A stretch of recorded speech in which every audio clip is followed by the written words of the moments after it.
How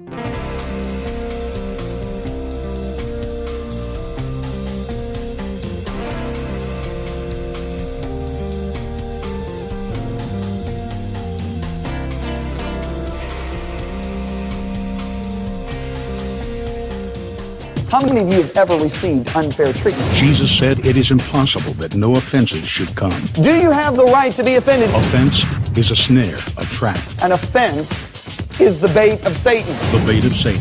John Bevere's best-selling book has changed lives all over the world. God's word, His promise, will always come to pass as long as you don't get offended. And now, John Bevere Ministries presents The Bait of Satan Curriculum, a 12-part series designed to free you from the snare of offense. What you do with the offense will determine your future.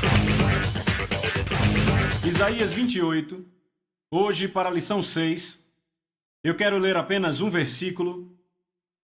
Quero ler o verso 16 de Isaías 28. Portanto, assim diz o Senhor Deus: Eis que eu ponho em Sião uma pedra para uma fundação. Repita, fundação. Uma pedra provada. Uma preciosa pedra angular. Uma fundação garantida. Todo aquele que crer não vai agir precipitadamente. Repita, todo aquele que crer não vai agir precipitadamente.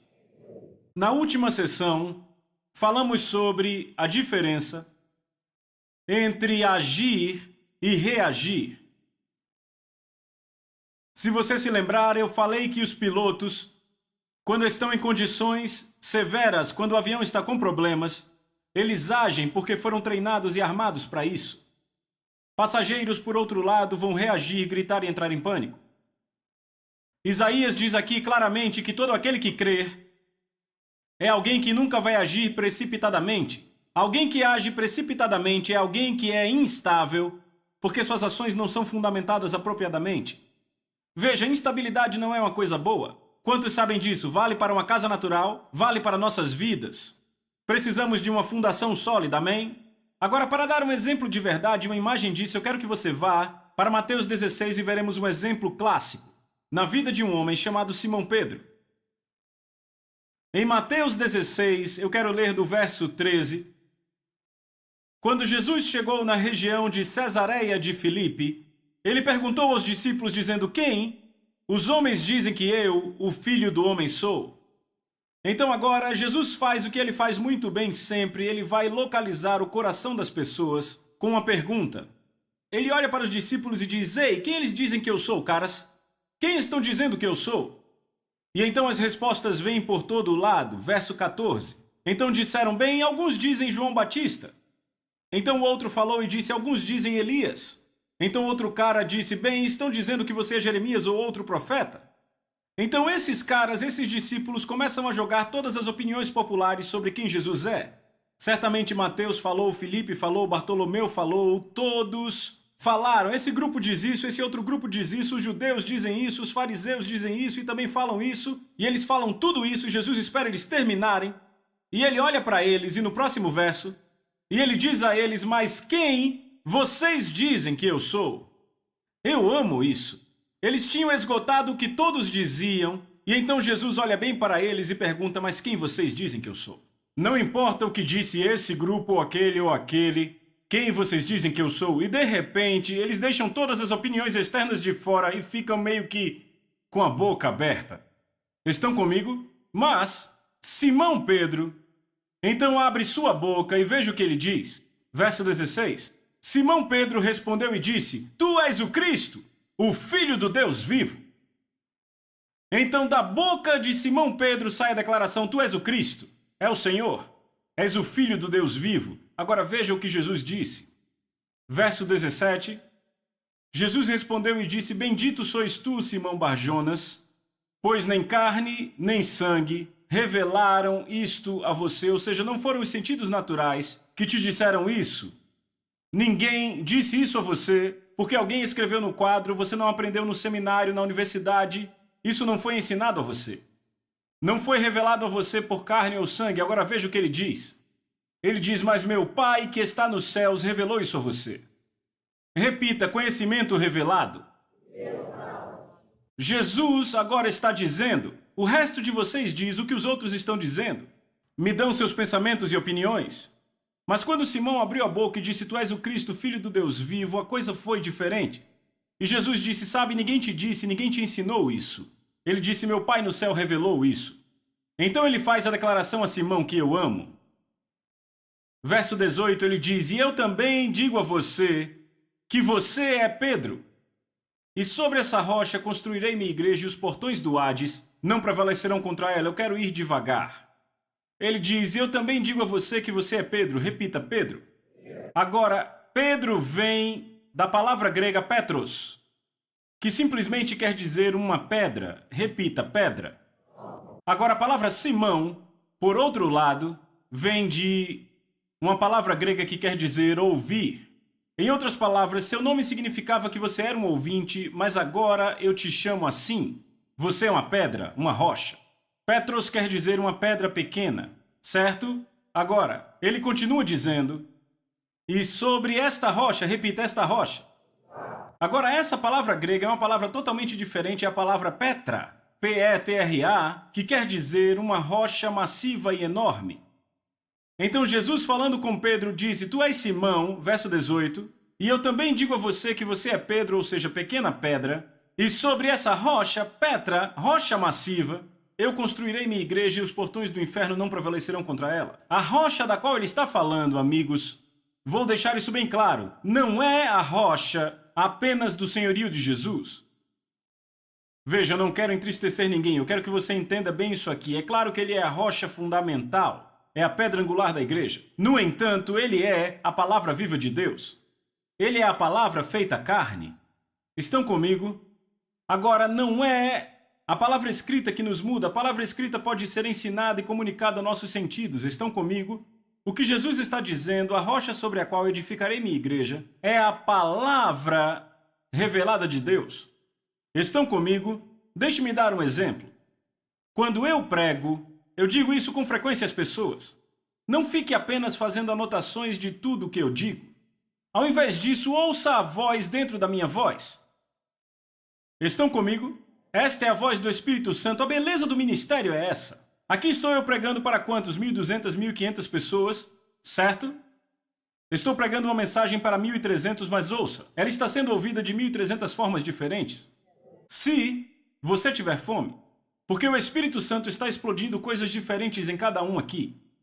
Eu já estive em cultos onde um homem está pregando e as palavras exatas que ele diz surgem como uma bomba dentro de mim. Isso é conhecimento revelado. Não são mais as palavras dele, agora foram reveladas a mim. Foi a revelação do Espírito de Deus para mim. Sobre isso ele edifica a igreja. Eu também já estive em cultos antes e há um homem ou uma mulher pregando e eles estão falando sobre algo e de repente o Espírito usa isso para explodir outra coisa totalmente diferente do que eles falam dentro de mim. Eles podem ir em uma direção, mas de repente uma explosão me leva para outra direção. Isso é conhecimento revelado. Você não ouve, por assim dizer, com seus ouvidos naturais, mas com os espirituais. Você não viu com seus olhos físicos, viu com os olhos do Espírito. Foi por isso que Jesus disse, Tomé, você me viu, mas mais bem-aventurado é aquele que não viu e creu. O que ele estava simplesmente dizendo a Tomé era, o conhecimento revelado é mais poderoso e duradouro que o conhecimento pelos sentidos. Você tocou fisicamente os furos nas minhas mãos e pôs sua mão do meu lado, mas não é isso que vai fazer com que você seja estável. O que vai fazer você ficar estável é o quê? O conhecimento revelado de Deus. Estão comigo? Sabe, quando você olha para o jardim, quando você vê Adão e Eva, eu acho isso fantástico. Deus diz a Adão, você pode comer de toda a fruta no jardim, menos da fruta da árvore do conhecimento do bem e do mal, não é? Bem, quando a serpente vem para Eva, eu acho isso fantástico. A serpente diz a Eva, você não pode comer de toda a árvore no jardim, não é? Ela diz, bem, ela vai dizendo, não podemos. Ela disse, não podemos comer ou tocar na árvore do conhecimento do bem e do mal. Bem, primeiro o que você vê em Eva é muito mais conhecimento comunicado do que conhecimento revelado. Primeiro ela diz, não podemos, King James. Bem, isso soa como regra, não é? É isso que acontece a pessoas quando vêm à igreja e ouvem as pessoas com suas cabeças. Ouvem com a cabeça. É um monte de regras, regulações e diretrizes. Estão comigo? Eu posso fazer isso, aquilo não. Posso fazer isso, aquilo não. E quando você ouve as palavras de Eva, se você voltar, é mais ou menos a mesma coisa que acontece. É muito óbvio que ela não perguntou ao Senhor. É óbvio porque quando Deus deu o comando, Eva ainda não estava ali. É muito óbvio que um dia Adão e Eva estavam passeando e Adão basicamente deve ter dito: o Senhor disse para não tocar nessa árvore. E agora era um conhecimento comunicado, não um conhecimento revelado. Não foi algo que ela ouviu da palavra de Deus. Ela provavelmente não perguntou ao Senhor, nem buscou ao Senhor por esse conhecimento revelado. Entendem isso? Então, quando o inimigo veio, ele facilmente conseguiu pegá-la. Porque não era conhecimento revelado. Deixe-me fazer uma declaração. Você pode pegar um homem que tem uma palavra de conhecimento revelado no Espírito e pegar outro homem que tem a Bíblia inteira memorizada. Esse homem com apenas uma palavra de conhecimento revelado sobre o Senhor vai permanecer mais do que aquele que memorizou a Bíblia, mas não tem conhecimento revelado.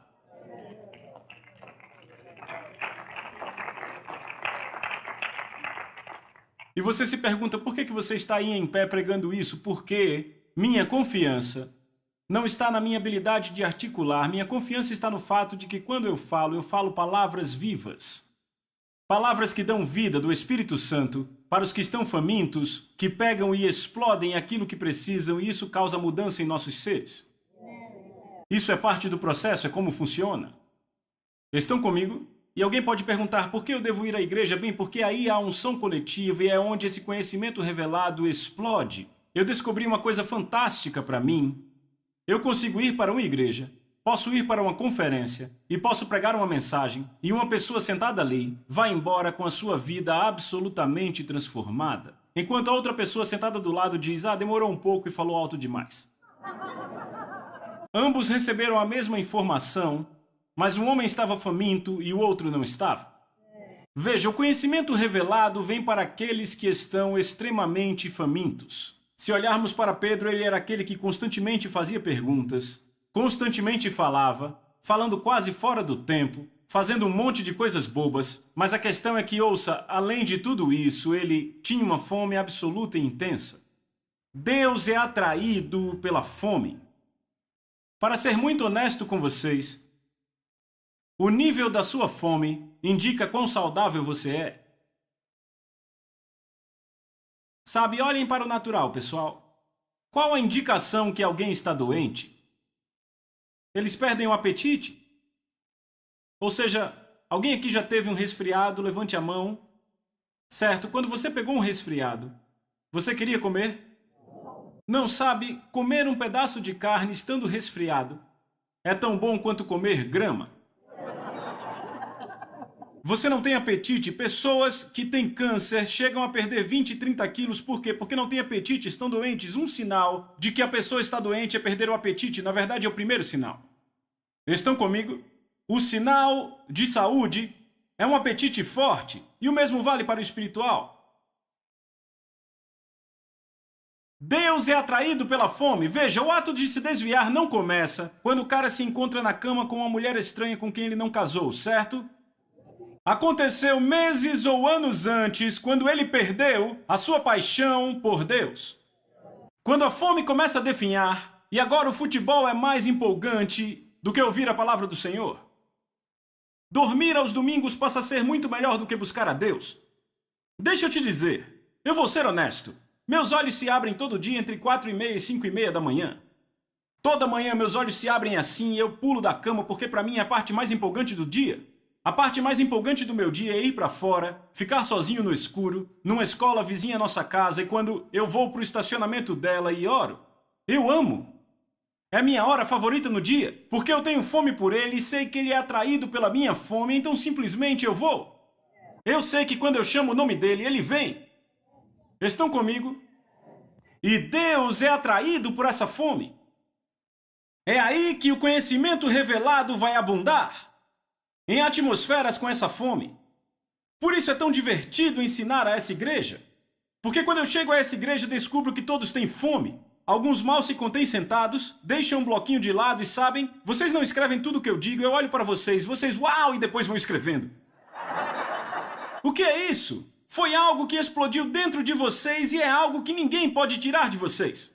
Porque quando Deus revela algo a você, ninguém pode tirar isso da sua vida.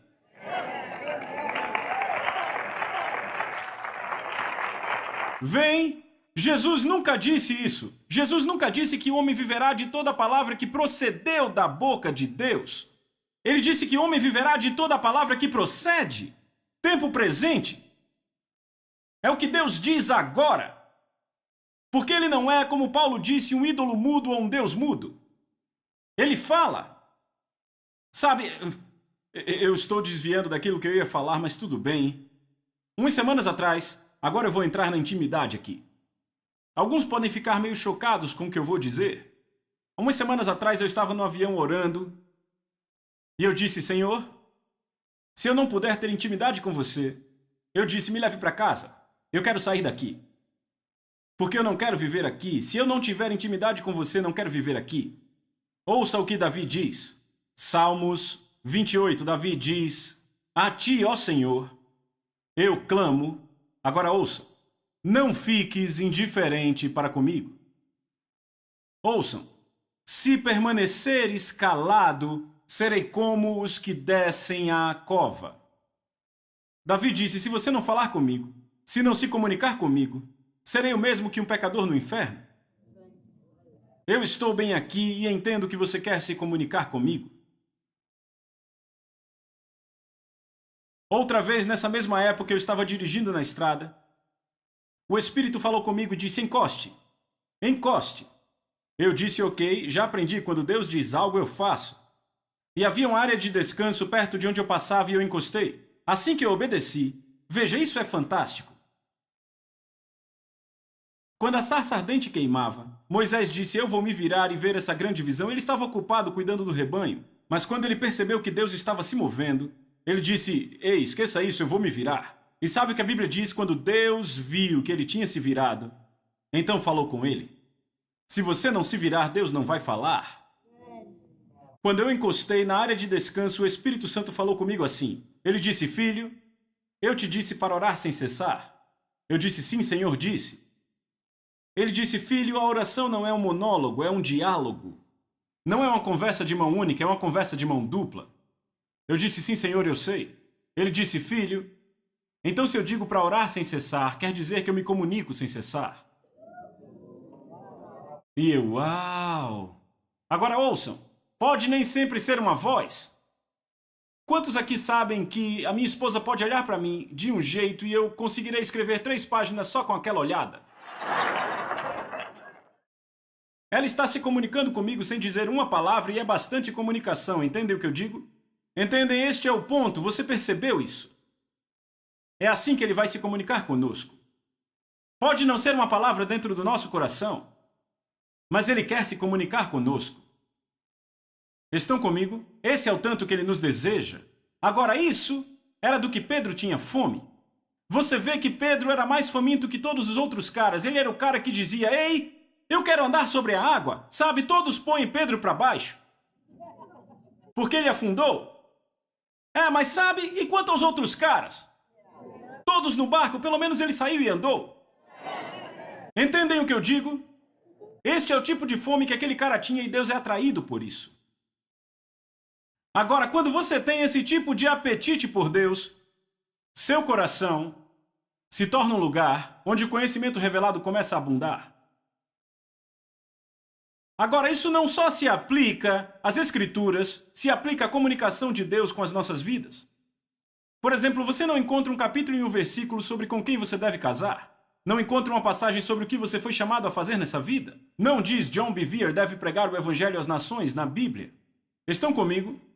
Então, quando buscamos a Deus, Deus revela coisas a nós e quando Ele faz isso, vivemos baseados nisso. Deixe-me dar um exemplo. Quando eu era pastor de jovens, eu me lembro num domingo à noite, minha secretária estava em serviço e eu também, e ela estava namorando com esse cara e era como 2 pombinhos, sabem? E receberam a profecia de um ministro que deveriam casar. E todos se pronunciaram, era uma igreja grande, mas a maioria sabia porque eles trabalhavam na equipe. E todos, todo mundo empolgado. E ela veio flutuando pro escritório no dia seguinte, ok? Pastor John, eu estou tão empolgada, você casaria eu e o Mike? Eu disse, bem, sim, eu adoraria casar vocês, só precisam passar pelo aconselhamento. Ela disse, claro, e eu lembro do primeiro aconselhamento. Eu fiquei desconfortável no espírito. Sabe, algo estava errado. E eu não conseguia entender, e eu aprendi a continuar andando até que Deus te mostre. E então, quando entraram no meu escritório, a primeira coisa que eu disse foi, querida, deixa eu perguntar. Mike é o homem com quem Deus disse para você se casar? E ela feliz disse, sim, é o homem com quem Deus me chamou para casar. E eu olhei para o Mike era um cara interessante, ele parecia o irmão gêmeo do Pete Sampras. Eu olhei para Mike, eu disse, Mike, Tânia é a mulher com quem Deus te chamou para casar? Ele olhou para mim e abaixou a cabeça. Eu disse, Mike? Ele não olhou? Eu disse, Mike, olha para mim.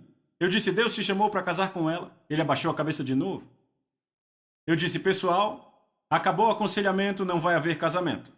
Eu disse, não há como eu casar vocês dois se você não sabe se esta é a mulher com quem Deus te chamou para casar. Eu disse, porque quando a primeira tempestade chegar no casamento de vocês, e acredite, vai chegar, a primeira coisa em que vocês vão pensar, bem, será que o cara errou na profecia? Eu deveria ter casado com essa mulher, blá, blá, blá, e não haverá estabilidade. Sabe, vocês podem sair daqui ao fim da discussão. Ela ficou com raiva de mim.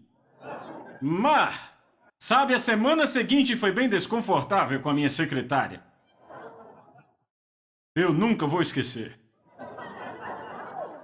Então, 3 semanas se passam, e ela chega radiante no meu escritório com ele e pergunta, podemos falar com você? Eu disse, claro, tudo bem. Entro no meu escritório, e assim que entro, eu olhei para ele, Mike, foi essa mulher com quem Deus te chamou para casar? E ele disse, sim, senhor, com ela mesma. E eu disse, então vamos adiante. E sabe, casaram, têm uma linda criança, estão muito bem agora. Por quê? Porque eles ouçam. Construam sua vida no conhecimento revelado. E alguns dizem, eu casei antes de ser salvo. Tudo bem, continue casado, continuem juntos, certo? A Bíblia diz isso especificamente, entendem? Mas o que eu estou dizendo é que quando você vai para o emprego, uma carreira, quando você entra, sabe, naquilo que você foi chamado para fazer num casamento, você tem que ter essa palavra revelada. Isso traz estabilidade à sua vida. E essa estabilidade impede que você o quê? Fique ofendido. Porque outras, como a semente lançada em terreno pedregoso, ouvem a palavra de Deus e logo a recebem com alegria. Mas não tem raiz em si mesmas. Amigos, o que é raiz? Em outras palavras, a palavra para raiz é fundação. Certo? Repita, fundação. Elas não têm fundação. Permanecem por pouco tempo. Quando surge alguma tribulação ou perseguição, por causa da palavra, logo estão ofendidos. Entendem isso? O que Jesus disse? Ele disse, vejam, ele disse, aqui está o cara que construiu sua casa na areia e aqui está o cara que construiu sobre a rocha. Sabe o que é impressionante? Você pode construir uma casa de 5 andares, belíssima, na areia. E você pode construir uma cabana sobre a rocha. E enquanto o sol está brilhando, sabe, a bela casa de 5 andares é muito superior à cabaninha na rocha. Mas quando o furacão vem, quanto maior é a queda. E de repente você olha e a cabaninha suportou a tempestade porque é construída sobre a rocha. A palavra revelada. Pessoas que buscam a Deus para construírem suas vidas com o que Ele falou aos seus corações são pessoas que não agem apressadamente. Evangelho de João, capítulo 6. Eu quero mostrar a vocês a estabilidade de construir a sua vida sobre a rocha. Estão prontos? Agora, no ministério de Jesus, vocês vão descobrir em João capítulo 5, 16, os líderes religiosos queriam matar ele. Veja, quando querem matar seu chefe, você está incluído. Então tudo estava meio instável para esses caras, para os discípulos. Mas então, em João capítulo 6, verso 15, estavam tão felizes com Jesus que queriam fazer dele um rei. E quando queriam fazer dele um rei, sabe o que ele fez? Saiu da cidade. É impressionante. E os discípulos disseram, peraí, queriam te matar no capítulo passado. E agora nesse capítulo querem te fazer rei e você foge. Você deveria ser o Messias, deveria estabelecer o seu reino. O que você está fazendo? As coisas começavam a se abalar aqui, ok? Então chegamos a João capítulo 6. E agora Jesus começa a pregar, sabe, coisas que realmente são bem difíceis. Sabe, palavras duras. Porque ele faz uma declaração em João capítulo 6. Ele disse, a não ser que vocês comam minha carne e bebam meu sangue, não terão nada comigo. Sabe, essa é uma declaração realmente forte. Veja João capítulo 6, verso 60. Desta forma, muitos discípulos, quando ouviram isso, ouviram o quê? Quando ele disse, se não comerem minha carne e beberem meu sangue, não terão parte comigo. Quando muitos dos seus discípulos ouviram isso, disseram, dura esta palavra, quem pode entendê-la? Verso 61. Quando Jesus soube dentro de si que seus discípulos reclamavam sobre isso, ele disse, isso ofende vocês? Vêem isso? Eu amo isso, sabe? Quantos pregadores hoje diluem, tentam deixar mais fácil. Jesus diz, isso ofende vocês, sabe o que ele fez? Ele pregou mais forte. Olha para eles e diz, isso ofende vocês, e ele vai mais fundo. Então vejam isso, vejam o versículo 66. Daquela hora em diante, vamos ver do versículo 64, que também é muito bom. Ele disse, mas há alguns de vocês que não creem. Agora ele estava escancarando. Pois Jesus sabia desde o começo quem eram os que não criam e quem o trairia. Então ele sabia tanto quem não cria quanto quem o trairia. 65, e prosseguiu, é por isso que eu lhes disse que ninguém pode vir a mim, a não ser que isto lhe seja dado pelo Pai. 66, daquela hora em diante, muitos dos seus discípulos voltaram para trás e não andaram mais com ele. A palavra grega aí para muitos é uma parte muito grande. Agora olhe para mim, você imagina metade da equipe indo embora? Pense aí sobre isso. Quantos pregadores diriam à outra metade, pessoal, perdemos metade da equipe? Precisamos apertar os cintos. O nosso suporte acabou de diminuir, vocês vão ter que trabalhar dobrado. Certo? Mas veja o que ele fez ao invés disso. Vá para o verso 67. Jesus disse aos 12, vocês também querem ir embora? Ou seja, ele olha para os outros e diz, vocês vão também? Mas veja quem fala. 68. Mas Simão Pedro respondeu, foi ele que falou, Senhor, para quem deveremos ir? Você tem as palavras de vida eterna. Em outras palavras, Pedro está dizendo, eu também não gosto muito do que você está falando, mas... Veja isso, verso 69. Também viemos a crer e saber que tu és o Cristo, o Filho do Deus vivo. O que os impediu de ir embora? O conhecimento revelado.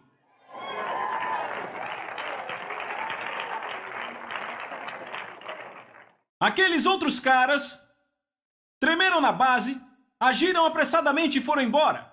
Mas havia sido revelado a Pedro que ele era o Cristo, Filho do Deus vivo, e o que sai da sua boca? Exatamente a revelação. Como posso ir a outro lugar? Eu não gosto do que você diz, mas como posso ir? Porque você é o Cristo, o Filho do Deus vivo.